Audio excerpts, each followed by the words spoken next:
13. This move is called the behind the back thread the needle breaks. And it's like doing the thread the needle, only breaking each time the hoop comes to the opposite arm. Okay, it sounds complicated, it looks difficult, but it's not all that hard once you get the rhythm of it and once you get the idea of what is really going on.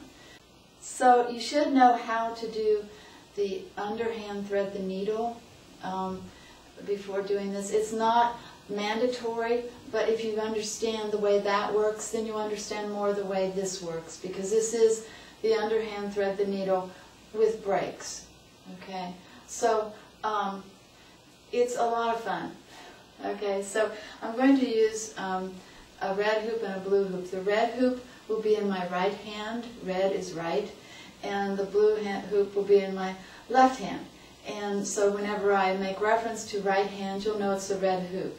And I think it'll make it easier for you to see what's going on if the hoops are different colors. So let's get started, because this is a lot of fun. Okay, so from the back, most of this tutorial you'll be seeing my back, because that's the easiest way to see it. So what the hoop is doing, we'll start with the red hoop.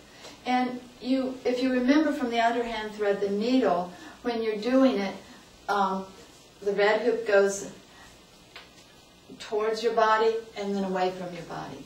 And then it goes towards your body. So the red hoop will be behind the blue one and then in front. And then behind and then in front. And it's the same thing behind your back with this move. Okay, so keep that in mind.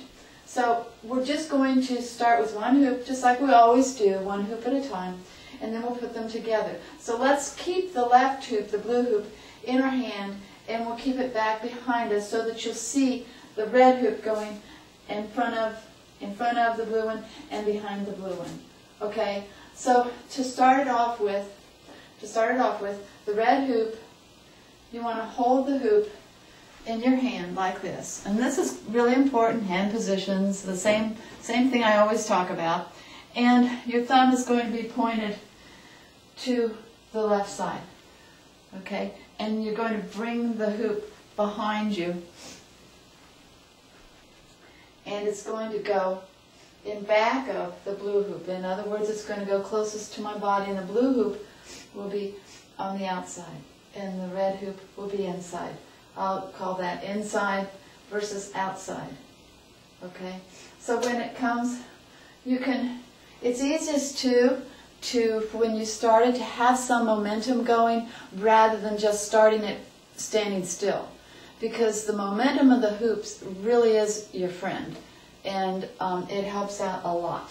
Cuts down the amount of work you have to do. Okay, so here comes the red hoop with your hand position, and it's going to come in behind, inside the blue hoop, and it's going to bump your left arm. Okay, so it's going to come in and bump your left arm. That's the break. Okay, you've got the direction, the flow going right to left, and it's going to bump your left arm. And then when it comes back out, it's changing direction, it's coming back out.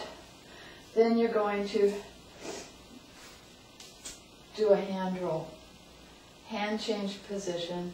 Okay, so it goes in, bump, out, starting back in, and when it starts back in, it's going to do the hand. When it starts back in, it's going to do the hand roll. Okay, it'll do the hand roll.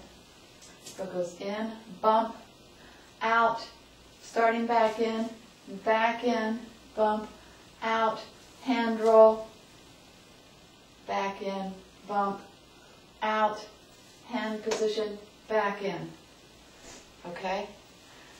Now, when you put them together, the left hoop is going to do the same thing, only though alternating with the right hoop. So, the left hoop on its end will be doing the same thing, same hand position, only though everything's the opposite, the thumb pointing to the right, and it comes in. I'll hold the right hoop. The right hoop won't be moving yet. I'll wait until this one, the blue one, comes in, and we put them both together. Okay, so here comes the blue hoop. Same thing, it's coming in, bumps the right arm, same as we did with the red hoop. If you can see that, it's going to bump the right arm, going to go back out. As it comes back in, it's going to do the hand position change. And you know what the hand position change is? It is having the hand go rolling across the hoop. Okay? And then you're going to catch it and do the same thing over again. Okay? So it comes in. Okay? So when you put them together, you'll have first the red hoop. First the red hoop comes over, it bumps. Okay, and while it's bumping, the hoop on the outside, the hoop on the one closest to the camera, is always going to be doing the hand change, the spin, the hand change. Okay, so the one on the outside is always going to be doing the hand spin and getting ready for it to come in for its arm bump. Okay? So the red hoop is going.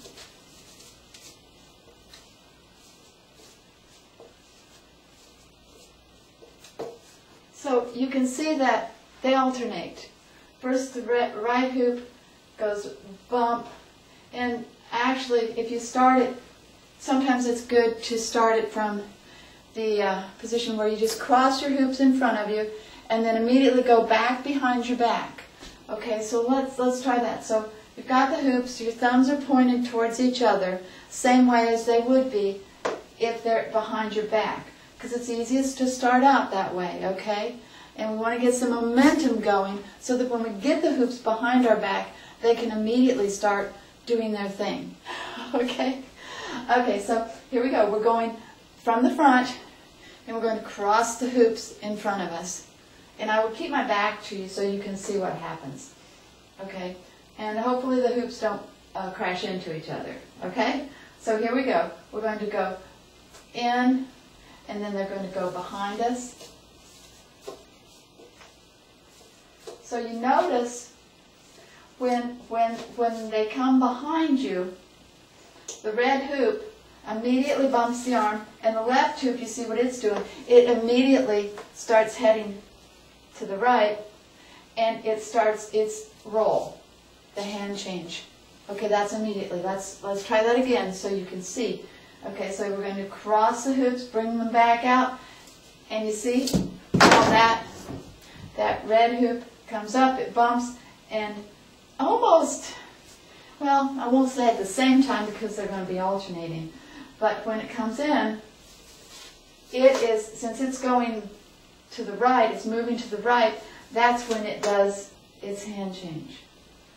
And your thumbs, you want to make sure after it does that hand change that your thumb is the same pointing always to the right. Oh, if it's the blue hoop. Okay, so you're coming in the front, crossing them, coming back to the back. And immediately after you do the hand position change, the hoop goes to bump the other arm. And I actually bump the arm because then you know, because sometimes it's easy to get confused as to what's going on behind your back. But if you're actually bumping your arm, then it somehow jogs, at least it jogs my brain to let me know, okay, you are doing it. Because sometimes it doesn't seem like you're really doing it. And if you get that feel that, gosh, I'm doing it, but it just doesn't seem that way because it seems a little bit too easy, take a video of yourself and you'll see that, hey, you probably are doing it. Okay, it's easier to see it on video because the first time when I came up with it, I was just behind the back doing some experimenting with some stuff, and all of a sudden I started doing that, and I thought, what in the world is that? And so I took a video of it, and I thought it looked kind of cool. So just try to do it. There's not a whole lot to it, really. It's just a matter of getting the rhythm down, the rhythm of it, and once you get the rhythm and get the thing of actually you know, doing the hand change behind your back, that's probably the hardest part of it, doing the hand change behind your back, and then, you know, bringing it in, bump, and back and forth. And you'll notice that the hoop on the outside, okay, so if we're doing it, the hoop on the outside, closest to the camera, is always doing the hand change. And then right after it does the hand change, it comes in to bump the other arm. Okay, so bump. Just follow one hoop. Pick the red hoop or the blue hoop and follow it and see. It goes closest to my body, then it goes outside the other hoop. Does a hand change, comes back closest to my body. See that? Just follow the red hoop and you'll see. Okay? So I think that's about all there really is to it. There's not a whole lot of complicated stuff. Like I said, it's just the rhythm of it, getting that going. And once you get that, just have fun with it, because I think it's a lot of fun. And my next couple tutorials will be on the thread the needle breaks in front of you and above your head. Okay? And those are really cool, the ones above your head. Okay?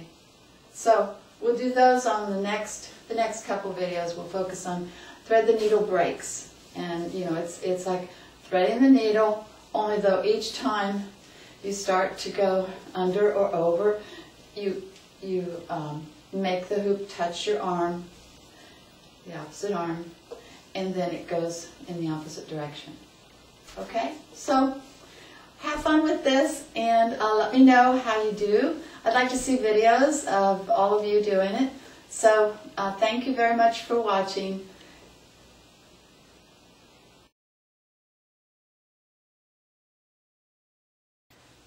There is one really good tip for troubleshooting, and that is when I was talking about momentum and how that helps you. The reason it helps is because when the hoops are behind your back and you're trying to do a hand change, it's very difficult if you're doing it from standing still.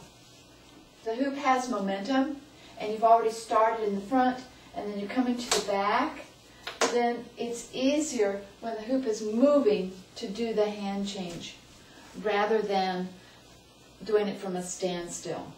Okay, so keep that in mind. If you're having trouble actually getting that hand position to change, just try really making the hoop, and practice one hoop at a time, and really make the hoop come in and have that momentum going before you have to do the hand change.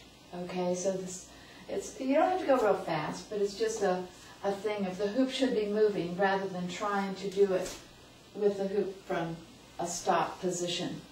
Okay, so keep that in mind, and that also keeps the hoop from hitting you in the back of the head. Okay, so have fun with this and good luck.